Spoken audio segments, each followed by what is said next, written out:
Hi friends, आज फिर से एक नए यूज के साथ आ गया हूँ जो कि आपके स्क्रीन पे दिख रहा होगा। हाउ डिफिकल्ट का हिंदी होता है दोस्त, कितना मुश्किल है, ये कितना कठिन है। जैसे इस तरह का सेंटेंस अक्सर हम लोग के लाइफ में आता ही रहता है कि मुझे पता है क्रिकेट खेलना कितना मुश्किल है, मुझे पता है वहां जाना कितना मुश्किल है, तुम्हें पता है कि खाना बनाना कितना मुश्किल है। इस तरह का सेंटेंस अक्सर हम लोग के लाइफ में आता ही रहता है दोस्त। तो इस तरह के सेंटेंस को बनाने के लिए हम लोग यूज करते हैं हाउ डिफिकल्ट का यूज करके हम लोग इस तरह का सेंटेंस बना सकते हैं। चलिए दोस्त, देखते हैं कि इस तरह के सेंटेंस को बनाने के लिए इसका स्ट्रक्चर क्या होता है। तो दोस्त, इसका स्ट्रक्चर होता है, सबसे पहले हमें लिखना है सब्जेक्ट, सब्जेक्ट के बाद हमें लिखना है नो। दोस्त, ये आपका टेंस के हिसाब से नो चेंज भी होगा।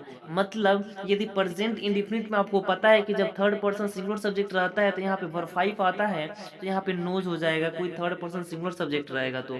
और यदि आपका कोई पास्ट में आप बनाते हैं तो यहाँ पे आपका न्यू हो जाएगा। मतलब आपको टेंस के हिसाब से ये नो को चेंज करना है। उसके बाद आपको लिखना है हाउ डिफिकल्ट, और उसके बाद टू प्लस वर्ब वन, और लास्ट में जो बचेगा आपको अदर वर्ड में लिख देना है। चलिए देखते हैं कि इसका एग्जाम्पल क्या, एग्जाम्पल देखेंगे और अच्छे से क्लियर हो जाएगा।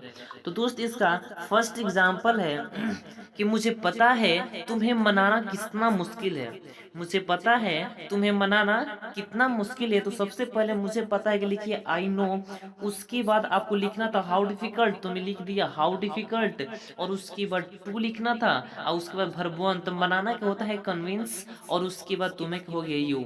तो आपका कंप्लीट सेंटेंस हुआ कि I know how difficult to convince you. बिल्कुल सही सेंटेंस है दोस्त। चलिए देखते हैं कि इसका नेक्स्ट एग्जाम्पल क्या है।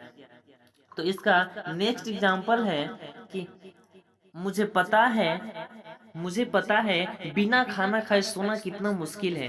तो सबसे पहले दोस्त लिखिए मुझे पता है क्या, आई नो। उसके बाद यहाँ पे हाउ डिफिकल्ट लिखना था तो लिख दिया हाउ डिफिकल्ट, और उसके बाद टू, अब हर वन आपका हो गया स्लीप। और दोस्त, आपका लास्ट में जितना बचा वो सब अदर वर्ड में लिख दीजिए।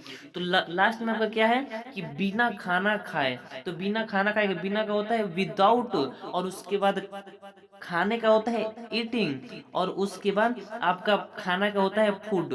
तो आपका कंप्लीट सेंटेंस हुआ कि I know how difficult to sleep without eating food. बिल्कुल सही सेंटेंस है दोस्त। यहाँ पे आप फुल स्टॉप जरूर दीजिएगा। चलिए इसका देखते हैं कि इसका नेक्स्ट एग्जाम्पल क्या है।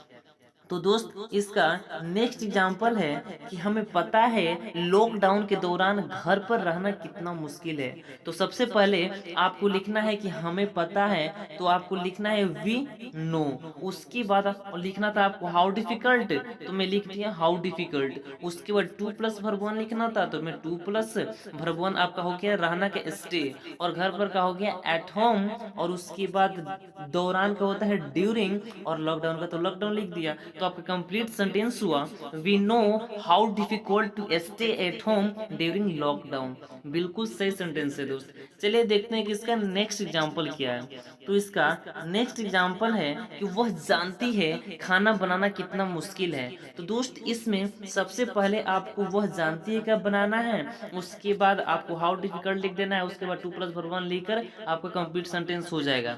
ये सेंटेंस में नहीं बनाया हूँ, आपके लिए छोड़ा हूँ। आप बनाकर मेरे कमेंट बॉक्स में भेजिएगा, मैं देखूंगा कि आप सही बनाए हैं कि नहीं, आपको ये पूरा मतलब जितना मैं समझाया वो समझ में आया है कि नहीं। यदि आप सही सही बनाकर भेजते हैं मेरे पास तो मैं मानूंगा कि आप अच्छे से बना समझ गए हैं। अगर यदि कोई गलती होगा तो फिर अगले वीडियो में मैं आपको ये समझा दूंगा। चलिए दोस्त, इसी के साथ अपना वीडियो समाप्त करते हैं। तो मेरे वीडियो से आपको थोड़ा सा भी कुछ सीख मिला होगा तो लाइक शेयर जरूर कीजिएगा। और यदि आप मेरे चैनल पर नए विजिट किए होंगे तो जरूर मेरे चैनल को सब्सक्राइब कर लीजिएगा, कि जैसे ही कोई भी वीडियो मैं अपने चैनल पे अपलोड कर दूँ उसका नोटिफिकेशन सबसे पहले आपके पास जाए और सबसे पहले आप मेरे वीडियो को देख पाएँ। चलिए इसी के साथ अपना वीडियो समाप्त करता हूँ। Bye bye.